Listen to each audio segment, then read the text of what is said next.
He's calling me. Let me just talk to him. Hello, èmi ní lecture o, má ṣe tán. Jọ yá mi ní fóònù ẹ̀ Askia láti lo internet.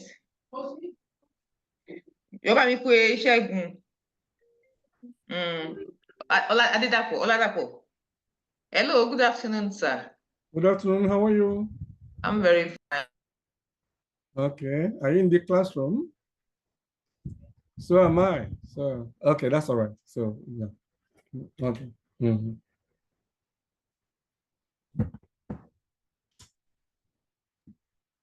Hello, good afternoon, everyone. Can you hear me? Good afternoon, Yes, we can. very clearly, ma'am. Yes, ma'am, can hear you. Good afternoon, ma. We can hear Good you, ma. afternoon.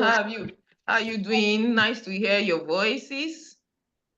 Okay, and your classes have been going on fine, I believe. Can you still hear me? Yes, ma, we can. Okay, so I hope you've had good times in the previous classes. What topic did you stop on?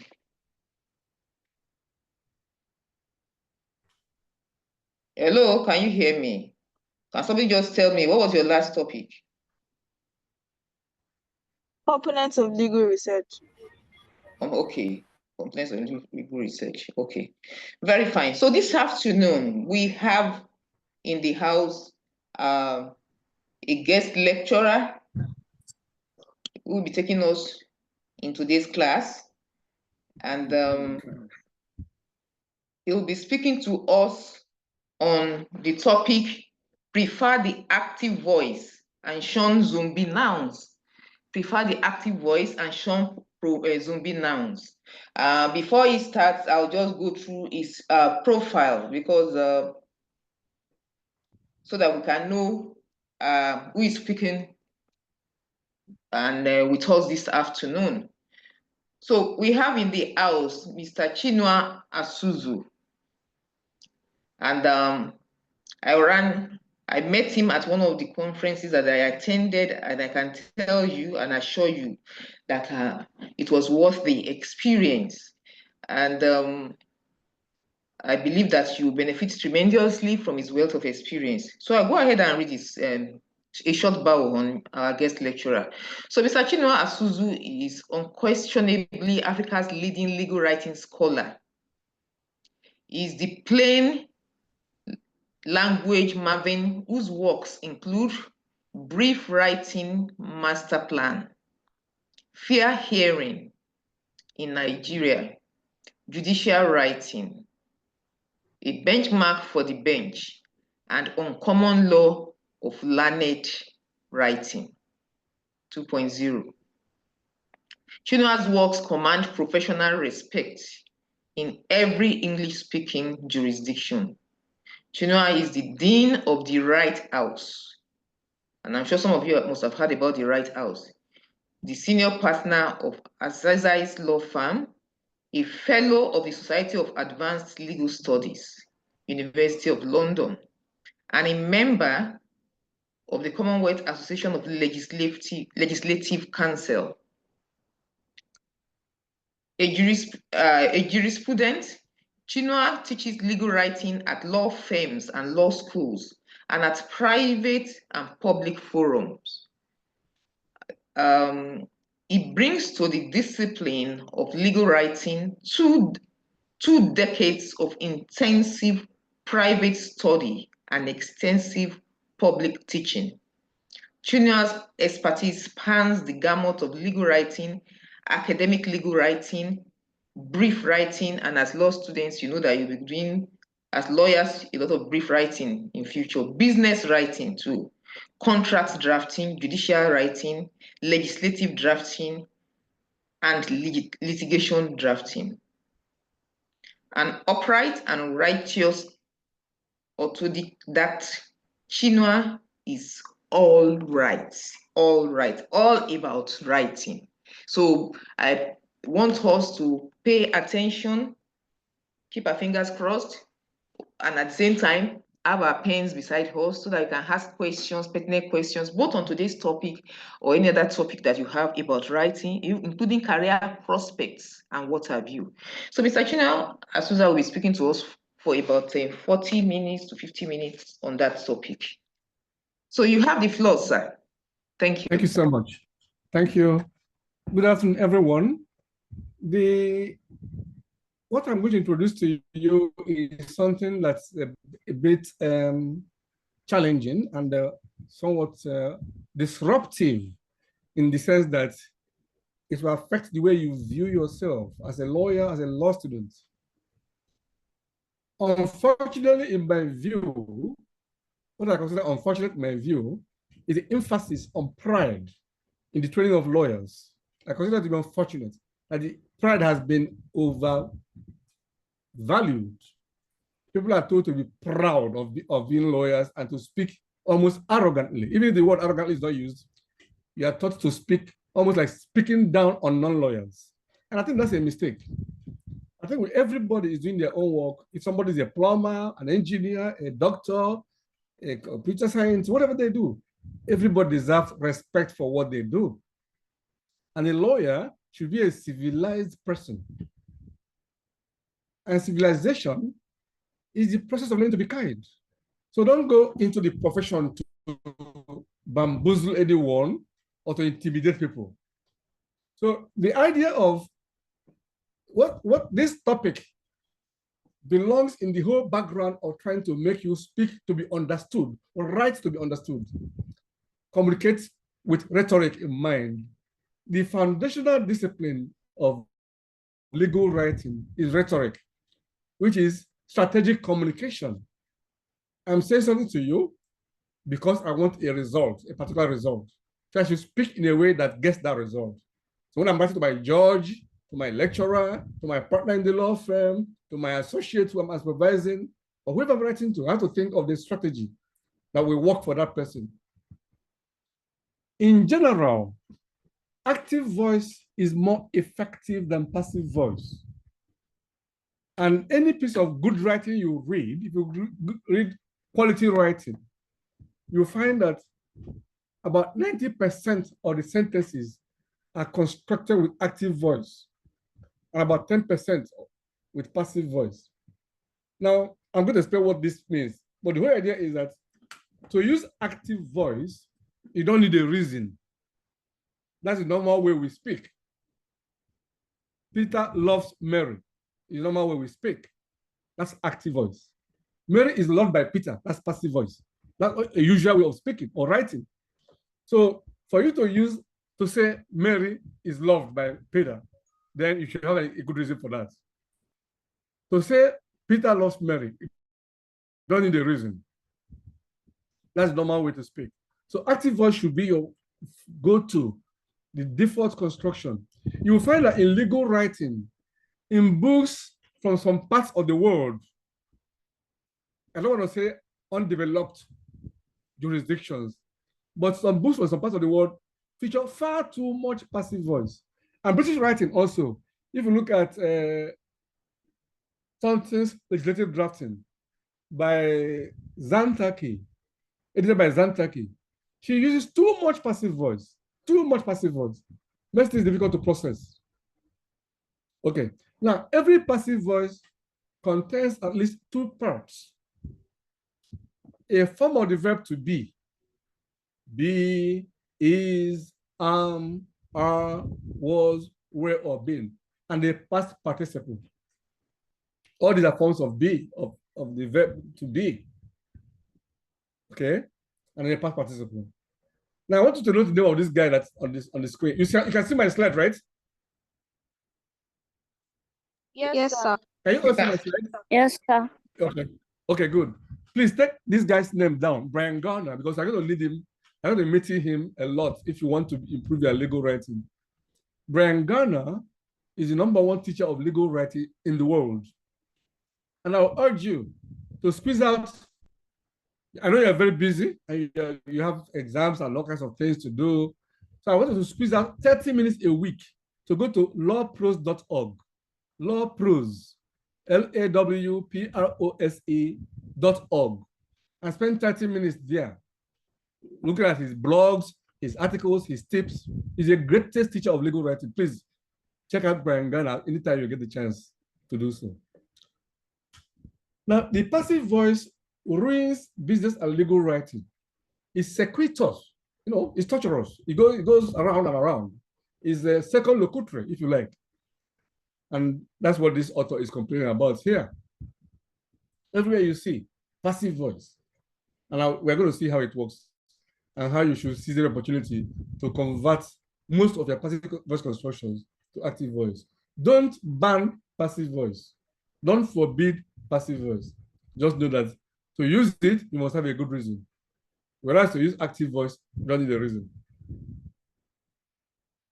So this is normal order of a sentence. Subject, verb, complement. Tunde Busari arbitrated the dispute. So subject, Tunde Busari, verb, arbitrated, dispute, the object. Subject, verb, complement, or subject, verb, object. That's the normal way. To make it active voice, you say, the dispute was arbitrated by Tunde Busari. That's more difficult to follow. And also, there's a risk it has. Well, the risk it has is that you can say the dispute was arbitrated, period. And that will make a full sentence, but you haven't given the full information. In active voice, you can't omit anything. You have to make a full, you have to give all the information necessary. Tunde Busari arbitrated the dispute. We can't say arbitrated, period, because arbitrate is a transitive verb, as we can see later. So that's the danger again of a passive voice. You may inadvertently omit the agent or the actor in the sentence. Who did the action in the verb might disappear if you use passive voice. Brian Garner, the guy I said you should befriend, says, think of it this way. If you're active, you do things. If you're passive, things are done to you. It's the same with subjects of sentences. In an active voice construction, the subject does something. The court dismissed the appeal. In the passive voice construction, something is not the subject. The appeal was dismissed by the court. So it's cuter to say the court dismissed the appeal.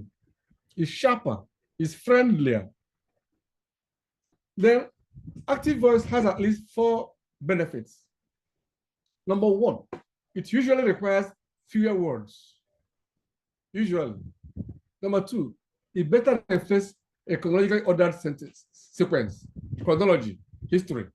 Who, the person that did something should come first, the verb representing what they did should follow, and then the rest of it.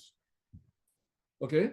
Then it makes the reading easier because its syntax makes the English speaker's default expectation that the first sentence will perform the action in the verb. 4, it makes the writing more vigorous and more lively. Taxpayer demanded a reassessment. That's active voice. A reassessment was demanded by the taxpayer. That's passive voice. And then you can make a full sentence without adding by the taxpayer, which could be a problem. The die is cast. Who cast it? Julius Caesar cast the die. An active voice favors verbs, the most important part of speech. The only part of speech that can make a sentence on its own. If I say come, period, that's a sentence. If I say stand, period, that's a sentence. Active voice constructions also give more prominence to your verbs, which in turn invigorates your writing. Dimbel says, verbs are where the action is. They are the key to holding your reader's attention. To strengthen your verbs, avoid the passive voice and excessive nominalization. I'm going to see that. That's what I call zombie now. Nominalization. We're going to see that in the next 15 or 20 minutes. And passive voice can lead to a loss in litigation. Refining the active voice can win you your case. Conversely, the passive voice can spell defeat.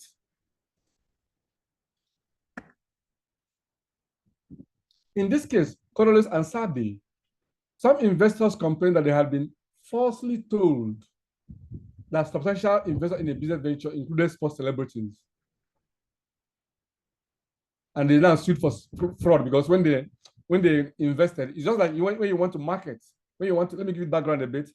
When you want to market a product, you can say Oprah Winfrey uses it, or somebody I will respect, I don't know who represents Nigeria these days, uses it, therefore I should use it. So some celebrities were said to have used it, but it wasn't true. And the investors now sued for fraud. The court dismissed their case and said the allegation was stated in the passive voice. That court was learned in grammar, not just in law, failing to identify exactly who made the alleged misrepresentations. Because with passive voice, you can say was done without saying who did it. If there is the active voice, they would have named the culprits, and this was missing.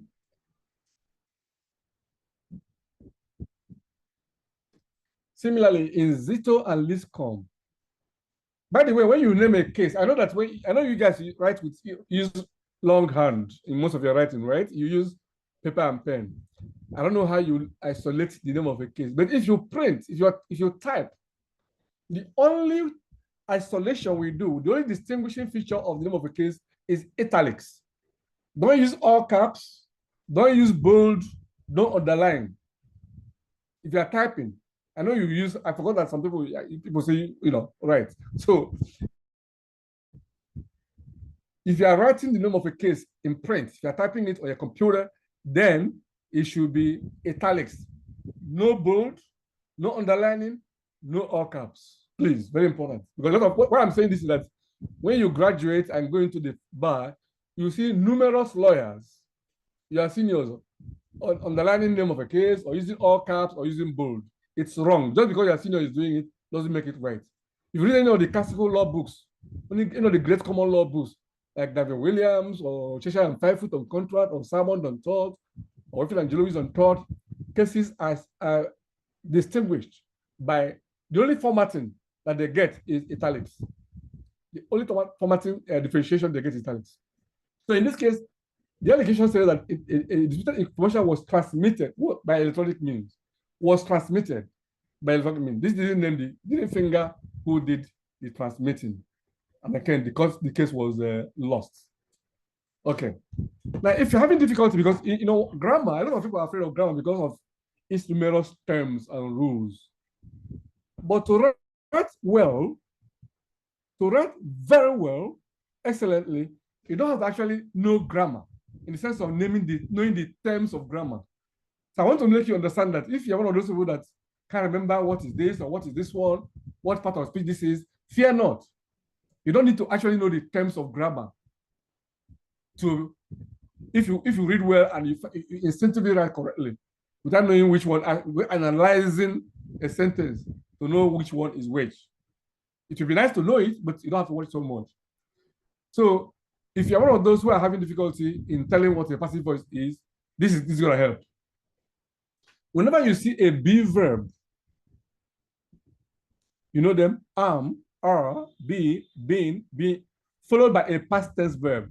We are looking at a passive voice construction. I'm vindicated, that's passive voice, because I'm going to say, vindicated by what? Are docketed by whom? Are interrogated by whom? So if there's a hidden by, or even an express by agency, either expressed or implicit, be detained by the police or be sanctioned by the court, then you're looking at passive voice constructions. Unlike inactive voice, the court sanctioned somebody, the police detained someone, EFC interrogated the suspect, and so on. So you have to watch out. Once you see that, you ask yourself, do I like it? Does it serve me? In the message I'm doing here, does it favor me? If it does, then you leave it, otherwise you change.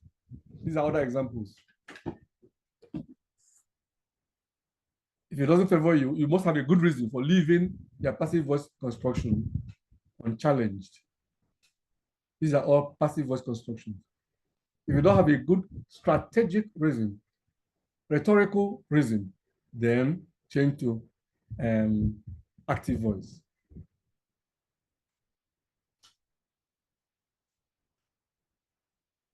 So this author, Judith Fisher, one of our learned writing teachers, she's offered this formula for converting to active voice. Identify the two actors in a sentence. Every sentence has somebody doing something, either a person or organization or entity. How do you know where is the verb? Who should be doing the action in that verb? Who should appear before that verb? They put that noun, the actor, at the beginning of the sentence. For example, if you see, if not at the beginning of the sentence, at least in front of the verb, if you see, the proposal was rejected. The proposal was rejected. Who rejected it? They said the legal department. You put that in front. The legal department rejected the proposal. Proposal was rejected. An incorrect analysis of the pending issue has been advanced hearing. This is lawyer talk. This is legalese, which you should avoid. I know you are just learning to. I'm just looking forward to where you can talk like this. Please quit and speak normally. The lawyer analyzed the issue incorrectly. Don't join them in saying, join them in 95% of the profession you meet will be saying an incorrect analysis of the pending issue has been advanced hearing. Just refuse to join them. Okay. The lawyer analyzed it doesn't add anything to your gravitas. Then decide whether the new version is better, more direct, crisper, and less awkward. Then see whether there's a reason why you shouldn't change.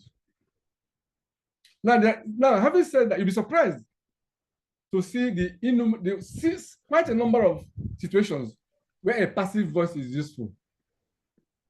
When you see these situations, context, you start wondering why the alert not to use the passive voice a lot, but they occur not too often in your writing. Use passive voice for forensic strategy reasons to hide the actor. And let me go straight to the places where I illustrate them. Forensic strategy reasons to shield the actor. Okay. Suppose. Okay, now, if you're making a report, if you're in a team, that somebody has raised a query, maybe let's say the head of department or dean of faculty has raised a query about something that was done by the team. And that mistake was made by Chinedu in your team. Okay? Now, if you say Chinedu made this mistake, the dean might remember Chinedu and might penalize him. So to hide him, you say mistakes were made. And you're hoping that the dean will not pursue it further. Okay? Active voice will force you to name who made the mistake. Passive voice will enable you to hide that person. So if you are shielding somebody, deliberately, strategically, rhetorically, then passive voice will help you. Now, also for reasons of transition, in legal writing, well, in writing generally, one of the most cherished virtues of good legal writing is transition, smooth transition. A sentence must follow naturally from the one before it. A paragraph must flow naturally from the one before it, without any artificial, a lot of artificial things like additionally, moreover, furthermore. These are lazy ways of transitioning your sentences. They're lazy. So if you can, I don't mean you never use them. Maybe once in 40 years, you might. But if you want to flow naturally, there are certain tricks. One of them is to use the last concept or word in the previous sentence to begin the next sentence. Look at this example. The parties specified that their preferred disposition mechanism is mediation. Period. That's an active voice construction. Mediation was chosen for its benefit or relative. That's passive voice. The reason the author did that is to begin with mediation. So the sentence flows from the previous one. Mediation was the last word, is the first word. That boosts transition. Without anybody saying furthermore, in addition, similarly, and all those very lazy connectives. Now, use passive voice for diplomatic strategy reasons to make demands on a court, judge, or superior. You might not want to say, my lord must, okay. You may say something like, an injunction should be ordered, rather than saying, your lordship should order an injunction. and the judge should be ordered in this case. Then if it's not important who did it, who did something, you might use passive voice. For example, when the court asks you to confirm whether service has been done on a party who is absent in court, if you say service has been done or notice has been served or the writ of summons has been served, that's quite okay. You don't have to call the bailiffs them. It's no judge will ever want to know who served a writ of summons. You will not meet a judge who says, was it Kule or Peter that served? No judge will ever require that information. So passive voice better. And if you don't know who did it, and it's not very important for you to go dig out who did it, the house was mysteriously burnt down. Then again, there's something we call end weight advantage. Often, not always, often, the last word in a sentence gets most attention. Brangada calls it end weight. The decision has been settled. So you want to emphasize the word settled by ending with it. Our client was acquitted. Nobody wants to know the court acquitted. Of course, it was a court that acquitted him. Nobody else was. If I just come back from court asking me how did the case go, maybe I went to get judgment for my client in a criminal case, and I come back to report to you guys about how it went. I just say our client was acquitted. You don't want to hear Justice Rosemary. It doesn't matter. So that's why you say this. Then to avoid sexist language, one of the things you need to learn, especially those of you who are still in school, because the profession is battling this, it's very important to avoid sexist language. Whether you're male or female, among you there, please avoid sexist language. Avoid assuming male superiority over females, and avoid assuming that he represents both male and female. It's arrogant for men to think that once they say he, or as they say in our Interpretation Act in Nigeria, it says the masculine includes the feminine. That's arrogant. Nobody should accept that. Even though it's still in our law, we shouldn't do that. We should speak in a way that respects both sexes. All lawyers and law students should be feminists. All lawyers and law students should be feminists. It's part of legal civilization to be a feminist. It's not for women only. Okay. When a reporter covers a controversial story, he has a responsibility to present both sides of the issue. These are actual quotes. Now, to avoid sexism, when you say he, this author here that I'm quoting assumes that a reporter must be a man. That's sexist and it's Arab nonsense. So say, when controversial stories are covered, both sides of the issue should be presented. Not assume, remove sexism for all your writing. He remove sexism for all your writing. And you should be banned for, if I see your deal, I'll tell you to ban it. Sexist language. Now, you also use passive voice to avoid awkward separation or misplaced modification. This is something that if we get another chance to talk, maybe in a few months, we will look at what I call misplaced modification in writing. Very common in legal writing all over the world. You say, like all Achebe's books, before you even read further, if you just read, like all Achebe's books, comma, the reader is expecting a book to be named. Heinemann published Arrow of God. Heinemann is not a book, as a publisher. So this creates misplaced modification. So you say, like all Achebe's books, Arrow of God was published by Heinemann. So that's his passive voice, just in order to avoid misplaced modification. If I say to you now, like all law professors, comma, next you want to hear from me is the name of my law professor. Like all law professors, comma, Abiola Sani is this. It makes sense to you. If I say, like all law professors, tax law, it doesn't work. You have to wait at the end of the sentence to know what I mean, to know where I'm going. So that's why you have to avoid misplaced modification. A big problem in legal writing. And so on too. Like in Nigeria, we have a case. We have a case known as Okafor and Nweke. It's by the Supreme Court. I'm sorry to say that this is one of the worst cases in the history of jurisprudence all over the world. And I'm inviting the Supreme Court to quickly overrule it. Now, how would they do that? Would they say, hi, we are wrong in Okafor and Nweke? They're not likely to say that. If I were the one, I would say that. If I was Supreme Court, I would say we were wrong. But since I know they will not say that, I've written a sentence for them to use whenever they agree with me. It was once thought that lawyers needed to spell out their names under their signature on court documents for the side of it to be valid. Why? So that's passive voice. So I say, we thought, it was once thought that the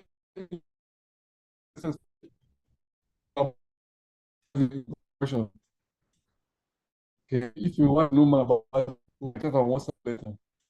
By the way, please, okay, well, I'll talk to your professor and see how you want to work it out. I would like to invite you people to join our WhatsApp group on legal writing, those who were interested. But I think I'll speak to your professor about that so that I don't move too fast. That's not about passive voice, okay, active and passive voice. Now let's look at zombie nouns. Zombie nouns, very common in legal writing. Instead of saying, we've served the process, you say, service has been effected. That's why it combines both zombie noun and active voice. But let me just allow you, let me just go on and see how it works. The official name for it is nominalization. Nominal means name. The word nominal comes from the Latin root for name, which is the same root for noun. You know, noun is name, but of course, it's extended to name of a thing, name of a person, name of a town, and so on. Abstract nouns. Noun, name, nomina, they're all from the same roots. Okay? So turning verbs into nouns, zombie nouns, and it's usually long noun. Okay? Even the word nominalization itself is a nominalization. Okay? Let's see. This is a zombie noun. In the construction where you use allegation, if you can use allege and keep your meaning sharp, that's better. Arbitrate is preferable to arbitration. Compel. So the verb root of that noun is often better, not always, often better. Not contort your construction just to achieve the use of a verb, but just understand that the verb is often preferable than the noun. Depend. People say, okay, well, that's we have to see that one later. Enforce. Incorporate. Okay. I will apply to enforce my fundamental rights. Instead of I will apply for the enforcement of my fundamental rights. I apply to enforce my fundamental rights. And so on. Knowledge, no, we do sue. Okay. So we always look out for to dig out the okay. Look at this example. The judge reached the conclusion that the defendant was a liar. In this sentence, there are two zombie nouns, conclusion and liar. So it's not always that he produces a long word. Liar is a short word, but it's the zombie noun. The judge concluded that the defendant lied. The judge concluded that the defendant lied. So you avoid nominalizing conclude and lie. And when you want to do that, you see that you're now introducing two other words, reach the conclusion, and therefore making the sentence more verbose. If you have something to say, you have enough to say without trying to make your writing longer. The intellectual laziness for you to be trying to extend your writing.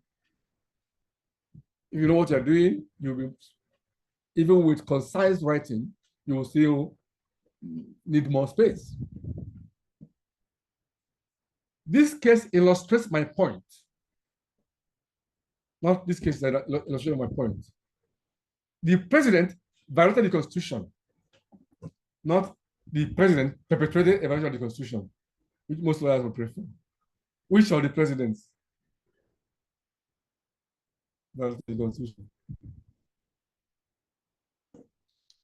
The applicant's detention is tantamount to an infringement of the right to prompt arraignment. That's what you see all over the place. And that's what it's not just a matter of form and style. It dumps down the lawyer. Because, for example, this kind of sentence occurs in the context of fundamental rights applications, where the most important information is a factual information, not the prayers, not the grounds, not the reliefs you are seeking, but it's information. And those are in the affidavit. It's not a sexy part of the process. It's not a place to try to impress anybody. So make the motion itself short and sharp. The article dictation infringes half an right to prompt arraignment. Then dig out the facts in the affidavit. If you can come into the profession with this idea that facts are critical, facts are very important, if you'll be ahead of your peers. If you come into the profession with the idea that you have to, when it comes to doing a case for a client, you work like an investigative journalist at the stage of getting the facts. So your facts are very rich. The law is cheap. Saying in the case of this, in that case, this was held, it's cheap. If we have a chance to discuss citations later, I will tell you how it works, how you use cases. Not in this case, in this case it was held, this case was held. That's lazy. You have to understand the case you're dealing with. So you avoid tantamount to infringement and prefer infringes. Prefer the young associate analyze Pinel's case. So the young associate perform analysis of the ruling. That's zombie now. More examples. Regulation of zombie now, to regulate, and so on. So you shock your zombie now. By the way, you don't discuss about something. Are you listening? You're not. You don't discuss about something, you discuss something. If I have time meeting with you now, then we are coming to discuss NBA Ikeja branch. Not because about. You can converse about. When you say discuss, don't put about, please. Discuss is a transitive verb. It takes a direct object. Discuss the issues, not discuss about the issues, and so on. When you go to court, you find lots of lawyers doing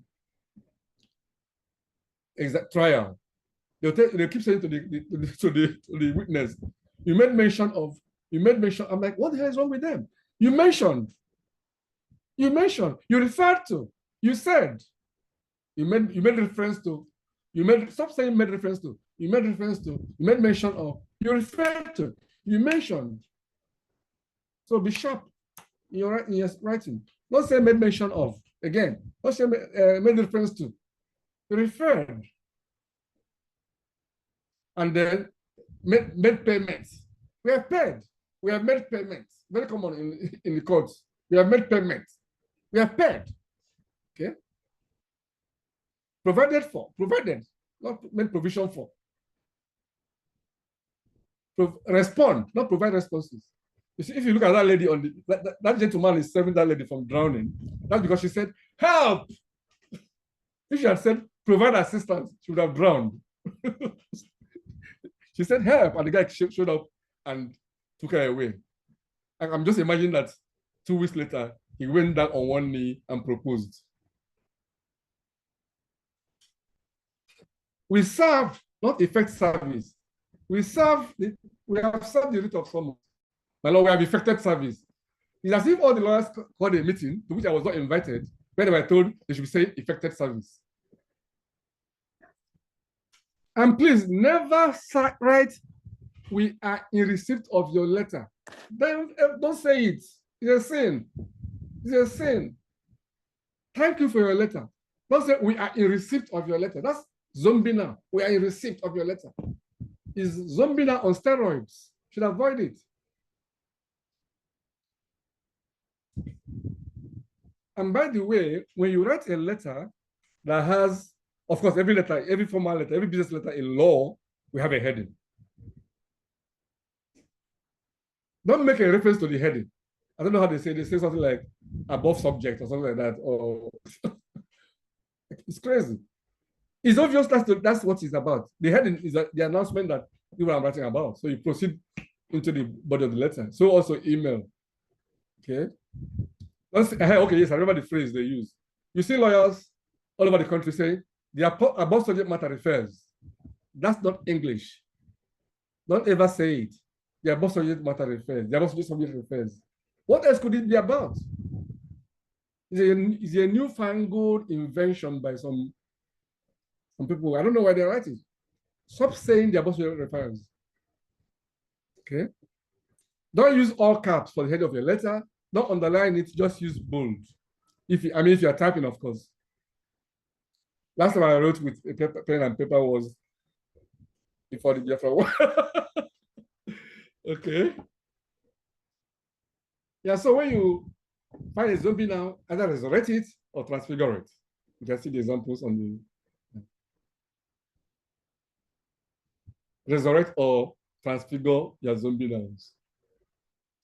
Now, zombie nouns are abstract. Let's go to the substantive reasons. One of the substantive reasons why we shouldn't use them.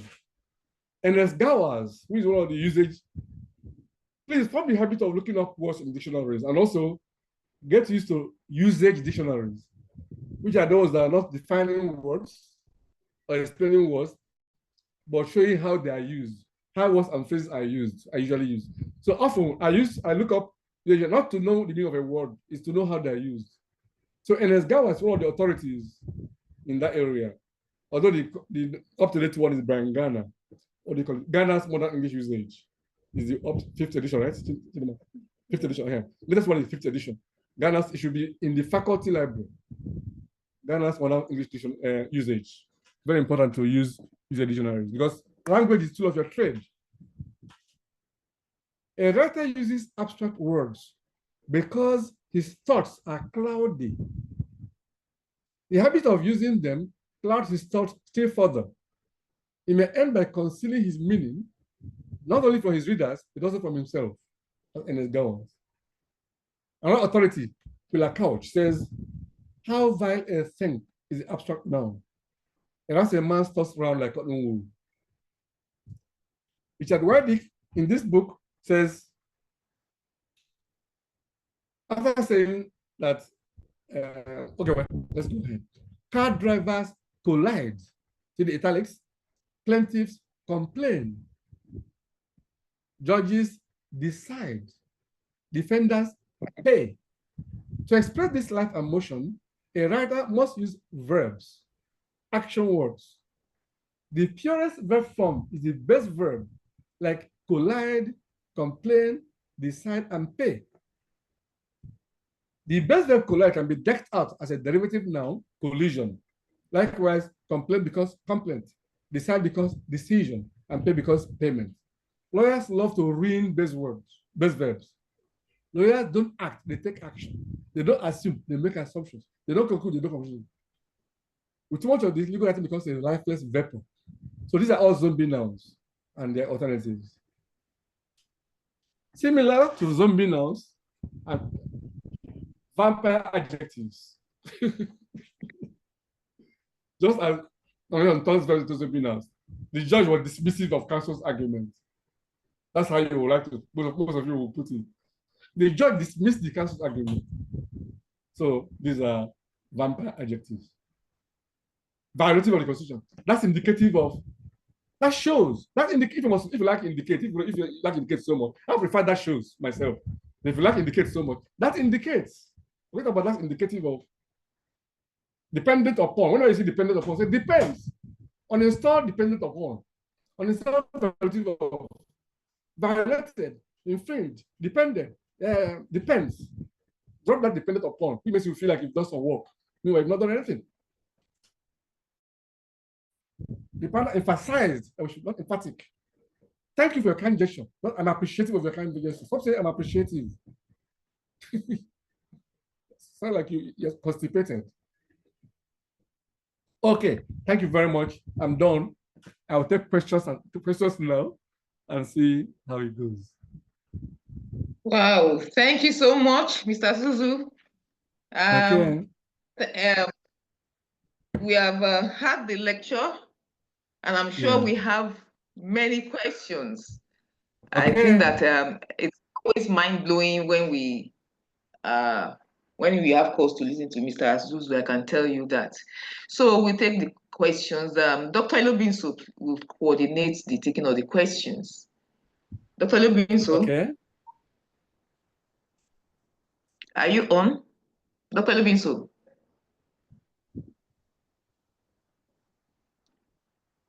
I hope she's still online. Okay, do we have questions? Let me just, I can't seem to reach her. If there are questions, you can put your question in the chat box or just raise your hands and let's take it from there. Aisha has a question. Aisha has a question. Okay, Aisha, let's have you.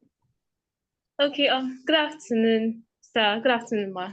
Thank you very much, sir, for the very insightful session. You cracked me all through, seriously. So, my question is, there was something you said about the above subject refers.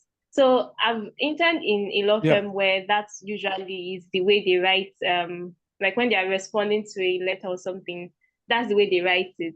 So when you said we shouldn't use that, I thought it was like, well, normal legalese, but that's how they write in law firms.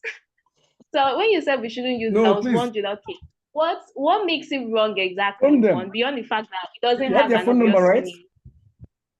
Yes, sir. Do you have their phone number? You have their phone number, that law firm? After this, yes, sir. To repent. Okay, if I'm going to tell them that I at least have to have concrete reasons as well as what exactly it is they're supposed to be using. Look at it. Okay, let me give you the reason. We don't waste words. A lot cannot say an intelligent person does not say something that has no value, that has no meaning, that has no utility. It's not even a sentence, it's bad English. Because refer is a transitive verb. So that one refers what? Anyway, apart from that being bad English, the whole idea of a heading is to say this is what the subject is about. You've announced the subject, you start writing immediately. So if it's something between two lawyers, maybe if it's something like demand letter, we have been instructed by Peter Okafor to, you go ahead and talk. There's only to, that's the whole idea of the heading. If you didn't say the above subject refers, what are you losing? What is the work of that paragraph? Because it usually occupies a paragraph on its own. Are you afraid that the person might think the letter is about the war in Gaza? Obviously not. So you don't. So it's repetitive, so to say, and you must not be. You must like. I think they say something like you have to be very critical about your own writing. And I had a phrase once. I had a phrase once somewhere where it was said that it's like killing her babies, like but you are the one that created the document, and most of the times when you finish writing, you do not want to take some things out, even when it's there clearly. Yeah, exactly. They are not necessary. They are repetitive never wrote and superfluous. So those are the reasons. And the idea is that the new generation of lawyers, I'm hoping that you imbibe some of these teachings, because we've been saying this for about 10 years now about new generation of lawyers avoiding all these legalese languages and what have you. Okay. So any other question? Mary? Nobody Good afternoon, sir. In Canada. Oh. Yes. Mary, go ahead with your question. Okay, good afternoon, sir. Thank you very much for the session. I wanted to ask, when typing, is indentation allowed in your paragraphs, or everything should be justified? No, you can use it mean for paragraphs, right? To start a paragraph, you mean? Do you mean the kind of indentation for paragraphs? Yes, sir. To start a paragraph. Okay, yeah, sure. The two ways, the two formats of showing the beginning of a paragraph is either indent or space. I prefer space so that the whole thing stays in one place. You know what I mean? So I prefer the space, but it's a personal preference. Therefore, I won't preach it so much because both are okay, But now that you mention indentation, I hope you are all familiar with the use of indentation for long passages or long quotations, right? You're familiar with that? Yes, sir. Okay, good. Let me not go there because we have time for that some other day. But you can use indentation for your paragraph. I don't use it because I see because you want more white space in your writing, and leaving a space after a paragraph creates more white space than the indent. Yes. So I want me to recommend, I would say use space rather than indentation. That is line spacing. After a paragraph, just like on this bullet, if these were paragraphs, on the, okay, you can see it. I don't know if you can see this slide. You can see the slide, right? Okay. Leave a space after. Sir. Yeah. At the end of a paragraph, you leave a space, start the next paragraph. Okay, and Mary, let me also mention the fact that for academic writing at times too, some where you are writing to, they may specify what they want, whether they want that's right. Yeah, that's or right. they want a block paragraph, like Mr. Asuzu has said. Okay, yes. So you also have to look at the instructions from the authority you are writing to. If you are doing a PhD, right, master's, or writing for one thing or the other, they may specify what yeah. required. Otherwise, I also personally prefer the block kind of paragraphing, yes. Indentation. That makes your quotations in the, even when you are quoting, you indent and put it in the middle. So just have it at the back of your mind that I also prefer what Mr. Asuzu has said. If there are no specifications about what is expected of my writing. Okay. Yeah. Yeah. Any other question? We still have time. Questions generally about writing, about opportunities, about Mr. Asuzu has told us about the WhatsApp group, and I'll be discussing that with you later. Okay. And I expected more questions about some of the things he has said, especially this active, and because one of the things that you must note is the fact that what he has preached today, which I believe we should imbibe, is the fact that its active voice generally makes our writing sharper. It will save you space, it will save you so many things if you develop that habit of writing in the active voice, unless otherwise necessary. And he has told us some of the reasons why we may need to write in the passive voice, which I found very interesting and intriguing. That sometimes you want to play the detective, you want to be diplomatic, and yes, that's right. Yeah. That's true. Want to be diplomatic about some of these things, and then he's talked about nominalizations. When you turn verbs into nouns, and these are some of the things that will show that you are not writing in the active voice. Do we have other questions? Let's have questions, whether in terms of career development. It's intriguing how Mr. Asuzu has developed himself into, when I read his CV, I told you that leading, and I can attest to that fact when it comes to legal writing. And I believe that some of us may have questions about, career development and how to make a mark. For instance, the question that, is it Aisha that wrote or me that asked about, if you are working in a place and they insist on you doing some of these wrong things, some of them, you call them a sin. By the time you go out into legal practice, you will find out that this is the norm. Yeah. This is the norm. So whether you want to ask or on how the young lawyers stand their ground and say, okay, can be a disciple and preach to the unconverted, the seniors, to say, oh, I think this document, how do you go about this diplomatic way? Maybe you want to cancel them. Because I know that when they get out there, or not even when they are there, even some of their lecturers may have maybe mold of the passive. So how do they diplomatically, convince their seniors and whatever about their new training in this regard?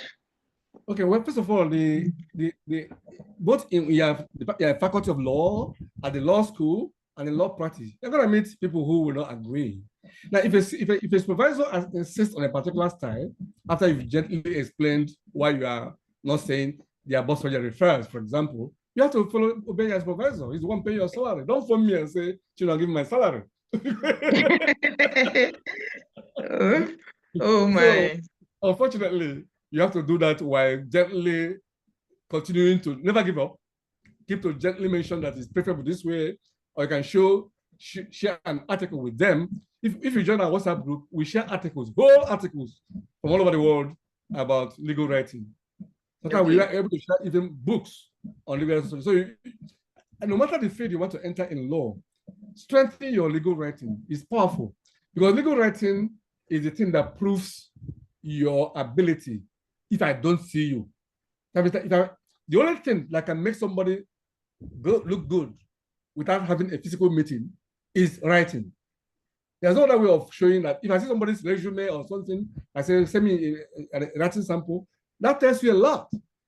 Yes. So, instead of traveling from Abeokuta to Kaduna for an interview, I look at the writing, man, you're hired. People are hired. That's why up to today, even Nigerians are working for companies that are outside the country. And these are all in writing. Most of the jobs are in writing. Once they can see your writing, a few weeks ago, one organization interviewed me from the US and they put it on their, I haven't even seen it, but they interviewed me on legal writing. I don't know how they got my name, but they just felt, and I'm the only person they've interviewed in Africa. Because they don't care where you're from. They just, if the writing is good, they competence. Yes. Okay. So that's one thing about, and if after all my preaching, you don't think you want to dig too deep into legal writing, I wish you would, but if you don't want to dig too deep into legal writing, then learn something from this. Use that same almost, I don't want to call it, it's not obsession, but devotion to whatever you're interested in. Mm-hmm.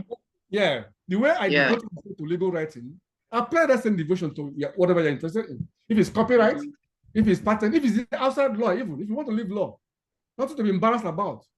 You don't have to be a lawyer. You can read all this law. It's not a waste. If you read law, go to law school, do your, and still go to something else. It's good. It's not. Don't be shy. Nothing is a waste. Okay. You may have a strong calling somewhere else in fine arts, in music, in whatever. Devote time to it. That's what I discovered. Yes. What you look for, start looking for you. Yes. Start getting things. Mr. Asuzu, I will also ask you a question. Since they are still students, how does this legal writing, especially today's topic, impact on their ability to answer questions effectively in exams? You find out that, for example, active voice is easier to understand than passive voice. Yeah. And verbs are easier to follow than zombie nouns. So now one of the problems I've had, I was among those marking law school exams about 15 years ago, or I can't remember how many years ago. We are external examiners in the law school. And I was just observing how irritation can affect somebody's marks. The examiners being irritated alone. It was painful to observe among my colleagues, but it's a fact. You know what I mean? It's a fact that the students, the candidate has to deal with. That people can get irritated just because of the way you are writing. And then they won't see your point. Because we are being marked for points, right? Yes. Those of us who are from outside at the law school, the subject I'm marking, do you think I'm an expert in it? No, I'm not an expert in it. Mm-hmm. No, they just, the whole idea of giving me the thing is they are giving me the marking scheme and the question number. For this question, the answer is Chief Justice of Nigeria. For this, that's what I'm doing. So I don't know the subject is better than the student. The student is better than me. But then the way he expresses himself can affect my reaction to seeing the. If you go and use 7 lines to introduce the answer, I won't get to that answer before I mark. Yes. After the first 3 lines, you haven't told me what I'm looking for. I go to the next question. Exactly. So people who believe in introduction, when we were in primary school, they taught us introduction. Those days are gone. The era of introduction of composite essays are gone. From first line, you're talking. Even if you put it from the first line of anything you're writing today, whether it's an email or letter or brief, from the first line, you are talking to the topic. Can you imagine if these students are gathered here? I don't know how many of you are here. So, I didn't even know you are so many. Over 200 students. I didn't know that. I just looked. Yes, and there are over 300. Not everybody is on ground. And that's what we tell them. Gathered here, and I spent the first 30 minutes introducing. They get bored and say, who the hell is this guy? Within the first minute, I'm on the topic. That's modern communication. People don't want to spend their time listening to the history of active verb. They don't want to know the history. So don't try to do introduction. Oh my. If the question is, who is the yes, of Nigeria? I like that. Go ahead. Okay, so like Mr. Asuzu has said, I also subscribe to that line of thought that when you are in an exam condition, we need to know exactly, especially if you take your questions in the university setting, they want to know, okay, who's responsible for, and you have a time to work with. So if you spend the whole time trying to introduce yourself without going to the nitty-gritty, you run into trouble. And that's what's been, use active voice. helps you to say. Sometimes some of you will come to us and say, I thought I should score better than this. And then when we help you, I remember a year when I took some scripts back to class and I said this, and I said students should read the script and allocate scores. What do they think the person should score? Yeah. And all of them failed. I think they are the year 5 that are graduated now. They failed those scripts. Yeah. And one of the students came to me later and said, that was my script. That I can't even believe I wrote that. That I didn't say anything. Because that's about, when you imbibe the culture of active voice, your thoughts will be clearer. Yeah. That's right. Thoughts consciously tell yourself, apply the rules you have learned today. You will be able to make the points you are trying to make. Many times students don't make the points they think they're making. And so they come out of the exam that they are just failing us, we are not doing well. But if you consciously tell yourself, who am I talking about? What is the person doing? So what is he doing? What is the law? What is the liability? What is punish? Consciously, like your work will be better. And talking about the law school, I also had that experience. I lectured at the law school for 5 years, between 93 and 98. And I always tell students that the first class students at the law school usually did not write a lot of pages. It's almost like you are doing maths. That's right. That's what it is. Incorporate a company. Obtain from A, go to CAC, from A, drop it at this office. From B, do this. Nobody wants to know history of Companies Act. Because when you get to court, you are not going to, and what you do is that you envision yourself in court. When you get to court, you are not going to talk to the court about history of defamation law, history of criminal liability. You want to talk about who killed this person? Oh, okay. So A killed B with this knife or with a gun. The facts. Those are the things you are looking for. So today's lecture would also impact definitely the way we write our answers in exams and the way we think. If you are consciously telling yourself about that active voice, and then even in terms of our mooting and all those things that we do, or every day. So is there any other question? Read one, Ajibola. You can read one. Yes, good afternoon, and thank you very much for the session. I would like to ask that is there any way you can provide some of the slides that you shared for us or personal data? I'm sorry. Some of the what? The slides. Can we share the slides? Slides. Okay. Yes. Unfortunately, we can't share the slides. These are some of. Thank you but very much. I know Mr. Asuzu has written a book, legal writing for lawyers. And I know it's on sale. I don't. Maybe you can tell us where we can get the book. Maybe you can give us at least 1 or 2 for the university library, faculty library. So I know that he has, a very good book on that, and many other books that he has written. If you listening to you, if you were here when I was reading his bio, so that if you have access to that book, most of the things he has said are in that book. I've read that book, and I know that it's very rich. Okay, and then maybe if you join the WhatsApp group that he talked about too, it can guide you further on some of those things, and then how to develop yourself, how to obtain resources, and what have you. Okay, and they also have trainings. Mr. Asuzu, I think you have trainings. That's why we have training. Yeah. Yes, we have training. We can have a system whereby if we are doing our training, we might be able to let you guys zoom in. Okay. Let's talk about it later. You and I. It's possible for us to get the students to zoom in. So zoom into the training. Zoom in. Okay. Eunice, you can ask your question. Eunice.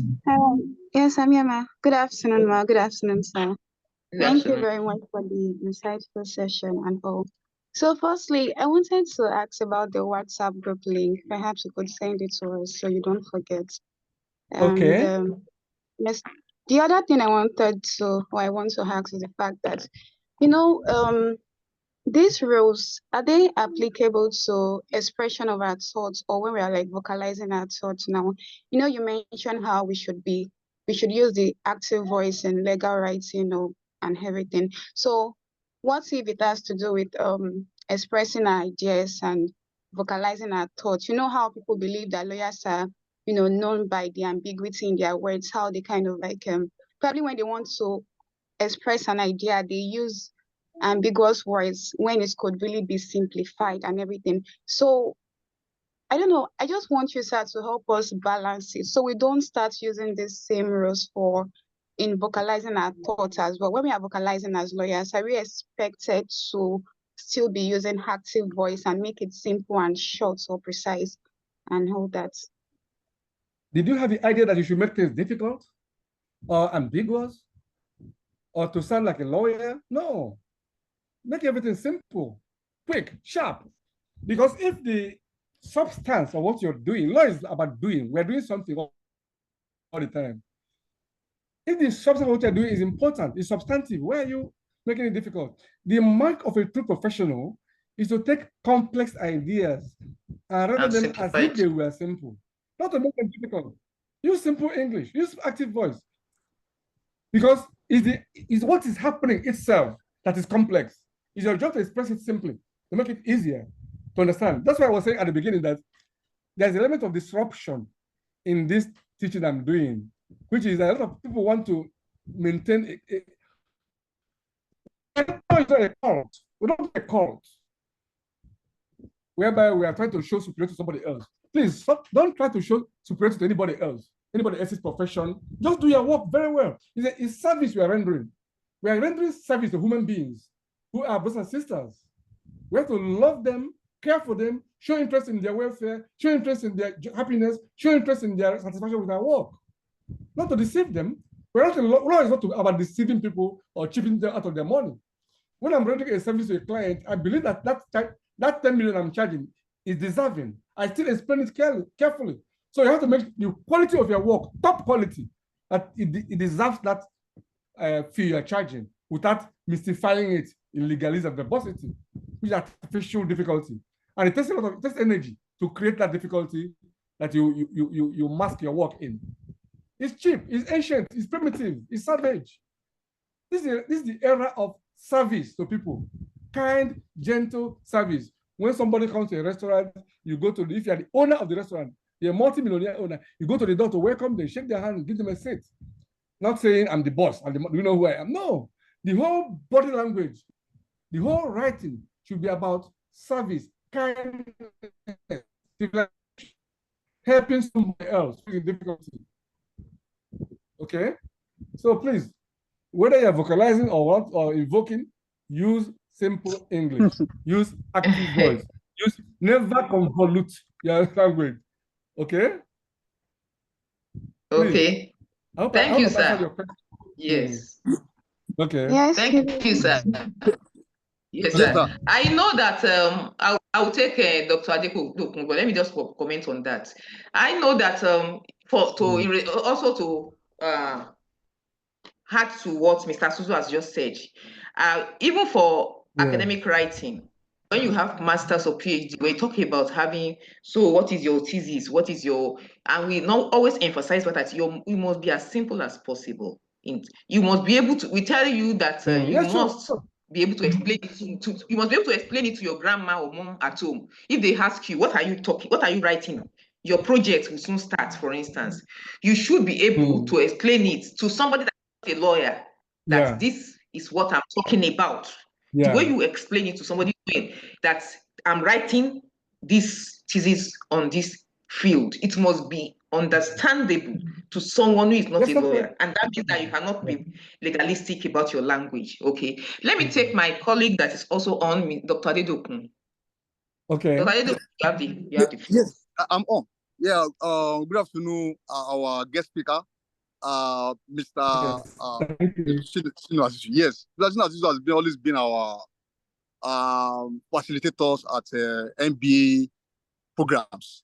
I remember when I was a chairman of Young Leaders Forum between 2014 to 2016, I brought him on 2 occasions where he was able to teach our colleagues on how to write good English and how to write in good English, and also how to be simplistic as possible in our writings. So I think Professor Adekere had said what I wanted to say the other time, that you don't need to be too verbose and be too legalistic about writing. Ability to communicate well through writing is what makes you a good writer. So you don't need to be too grammatical in terms of wanting to impress your audience. These days, clients don't value lawyers who could not communicate in simple English, and that's why the place of active voice in legal writing is the order of the day. My connection is bad. Yes. Oh, okay. Can you hear me, sir? No, I'm so sorry. My connection is so bad. Okay. Okay. So the point I'm making is that can you hear me now, sir? Can you hear me now, sir? We can hear you. We can hear you. All right. So the point I'm making now is that even judges appreciate lawyers who write with simple English, who do not waste their time to be racking their memories before they understand what the lawyer is saying. So, and that is the way to go.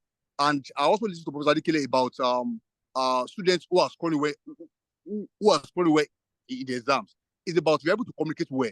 Okay, don't write in a way that lecturers will be finding it difficult to even understand what you are saying. So the word I recommend, which I also adopt with what Chino said, is for us to learn how to write in simple English. I think that's the way to go. Just to add my voice to what the LIB said by my colleague, Professor Adikele. So thank you, sir, for coming. We appreciate you, sir. Thank you, sir. Okay. Thank you, Dr. Adedokun. I think that on that note, I don't think there's any other person who wants to ask a question. I cannot see any hands up, and I'm trying to check the chat. There is none. So on that note, I think that would like to appreciate Mr. Asuzu for the very insightful lecture. Before I go ahead to appreciate him, I want to, I'm going to be Oliver Twist and say that we're still going to have you come on maybe next year, for this same class, if you don't mind, and we may have to also escalate to other levels as well, so that we can catch them young. So we may have to bring you back again on another aspect of legal writing, legal research and writing, which is the course. We appreciate you, sir, for this very, insightful lecture, and it's been worth the time. I hope we've taken note of some of the cases and some of the books that he has referred us to, and we'll take him on the WhatsApp group and revert to students, and also on the possibility of Zooming him for some of the trainings that they have on legal writing at the Right House. Mr. Asuzu, thank you very much for your time. This is a big sacrifice and a contribution to the legal profession. And I know that it will be a platform for, even more contributions to the lives of our students, because we know that some of them, this lecture, would inspire them to take some active steps towards improving their speaking and their writing. We appreciate your time, and we'll take on the relationship from here. Thank you very much, sir. You're welcome. Thanks a lot. I hope you can hear me. Okay. Our students, please kindly appreciate our guest lecturer. He will still be coming back. I can assure you, he's always passionate about this area and to speak on the topic that we will. Thank you very much, sir. Okay. May God continue to bless you, sir. Thank you. Thank you so much. You're all welcome. Thank you. Yeah. Thank Okay. you. Thank Bye. you. So, thank you, sir. Bye-bye, sir. Thank you. Okay. Bye. Thank you, sir. So students, thank you very much for listening, and we'll be talking about this topic again at the next lecture to find out what we have learned and then how we can apply what we have learned. So the next lecture will still be, and I think that's next week, I suppose, where we'll revisit what he has taught us and then also see how we can move forward. Before then, I would have spoken with him about some of the steps that we can take to also improve ourselves and our career. Thank you very much, and enjoy the rest of the day. Okay. You're welcome. Thanks. Bye-bye. Thank you, sir. Bye-bye. Okay.